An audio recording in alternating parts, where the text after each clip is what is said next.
1935 में नासिक जिले के येवला में दलित वर्ग सम्मेलन में भीमराव अंबेडकर ने घोषणा की कि मेरा जन्म एक हिंदू के रूप में हुआ है, लेकिन मैं एक हिंदू के रूप में मरूंगा नहीं। अंबेडकर के इस ऐलान को करने भर की देर थी।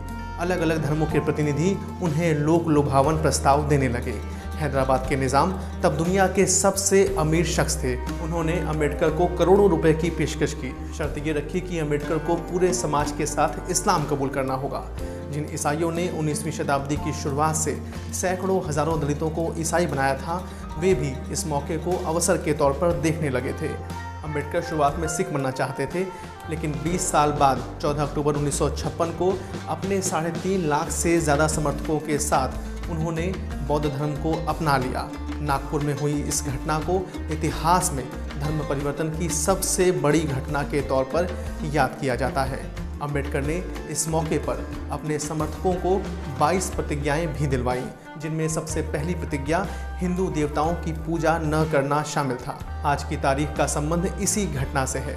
14 अक्टूबर 1956 को ही अंबेडकर ने हिंदू धर्म का त्याग कर दिया था। अगर आप इस वीडियो को YouTube पर देख रहे हैं तो हमारे चैनल को सब्सक्राइब करें, और अगर आप Facebook पर हमारे वीडियो को देख रहे हैं तो हमारे पेज को लाइक करना और फॉलो करना न भूलें। आइए आज का सफ़रनामा शुरू करते हैं।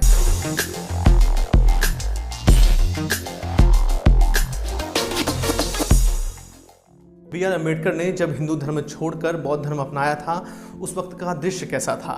इस घटना के चश्मदीद रहे बौद्ध भिक्षु भदांत प्रज्ञानंद ने 2017 में आंखों देखा हाल बयां किया था।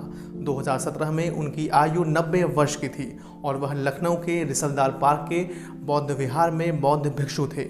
1956 के इस ऐतिहासिक क्षण वह 22 साल के थे। प्रज्ञानंद ने बताया था कि तब पूरे माहौल में जोश घुला हुआ था। अक्टूबर 1956 में नागपुर में दीक्षा भूमि में बाबा साहब भीमराव अंबेडकर के आध्यात्मिक बदलाव को देखने के लिए लगभग 5 लाख लोग इकट्ठा हुए थे। तब अंबेडकर राजनीति से अपनी राहें अलग कर चुके थे। प्रज्ञानंद ने तब भदांत चंद्रमणि महाथेरो की सहायता की थी, जिन्होंने औपचारिक रूप से बाबा साहब अंबेडकर को बौद्ध धर्म में शामिल किया था। तब वहां अंबेडकर की पत्नी सविता भी मौजूद थी।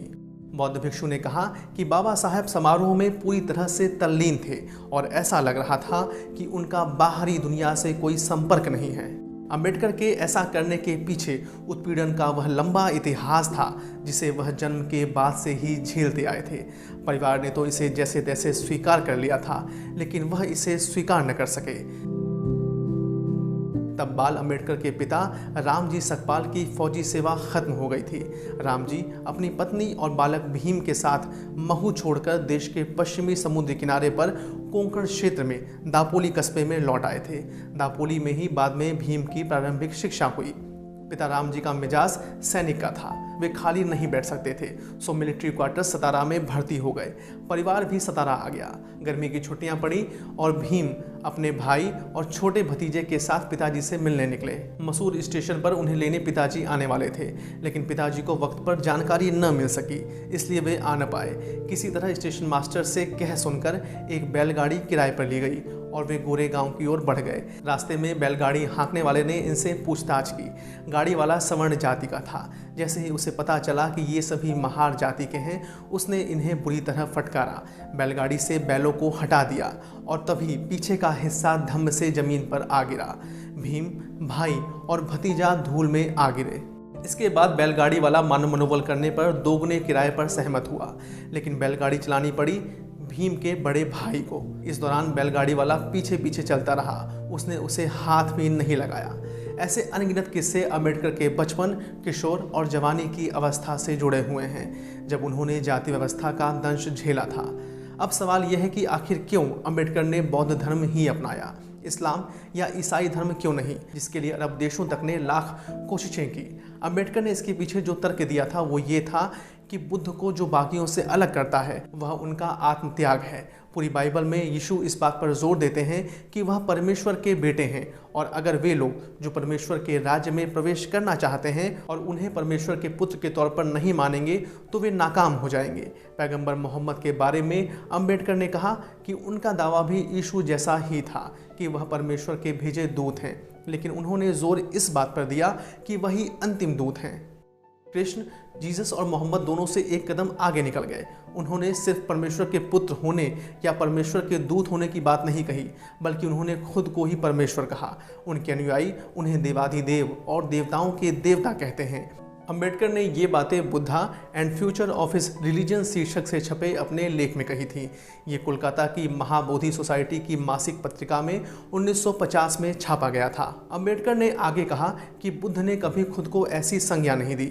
वह मनुष्य की संतान के रूप में पैदा हुए और एक आम आदमी बनकर संतुष्ट रहे। उन्होंने कभी किसी अलौकिक उत्पत्ति या अलौकिक शक्तियों का दावा नहीं किया और न ही उन्होंने अपनी अलौकिक शक्तियों को साबित करने के लिए चमत्कार किया। बुद्ध ने मार्गदाता और मोक्षदाता के बीच अंतर स्पष्ट किया। जीसस, मोहम्मद और कृष्ण ने अपने लिए मोक्षदाता का दावा किया। अंबेडकर चाहते थे कि धर्म परिवर्तन का समारोह या तो बम्बई में हो या प्राचीन बौद्ध स्थल सारनाथ में। बम्बई में अंबेडकर इसे इसलिए कराना चाहते थे ताकि इसका प्रचार प्रसार हो सके, लेकिन फिर उन्होंने इसके लिए नागपुर को चुना, जो भारत के मध्य में स्थित था और वहाँ उनके काफ़ी समर्थक भी थे। 15 अक्टूबर 1956 को अंबेडकर ने धर्म बदल लिया। इस घटना के 6 हफ्ते बाद अचानक अंबेडकर की मृत्यु हो गई। बम्बई में उनका अंतिम संस्कार किया गया, जहां उनके सिर के नीचे बुद्ध की प्रतिमा रखी गई। शव यात्रा में 10 लाख लोगों ने हिस्सा लिया। चलते चलते 14 अक्टूबर को हुई दूसरी घटनाओं पर भी एक नज़र डाल लेते हैं। 1882 मौजूदा पाकिस्तान में यूनिवर्सिटी ऑफ पंजाब की स्थापना हुई। 1884 गदर पार्टी के संस्थापक लाला हरदयाल का दिल्ली में जन्म हुआ।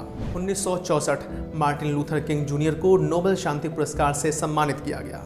अगर आप अपनी पसंद के किसी किस्से को इस शो में शामिल कराना चाहते हैं तो हमें लिख भेजें mukesh@editorji.com पर। हम पूरी कोशिश करेंगे कि आपकी पसंद का किस्सा इस शो का हिस्सा बने। मिलता हूँ अगली बार एक नए शो में एक नई अनसुनी कहानी लेकर। आप देखते रहिए एडिटर जी हिंदी।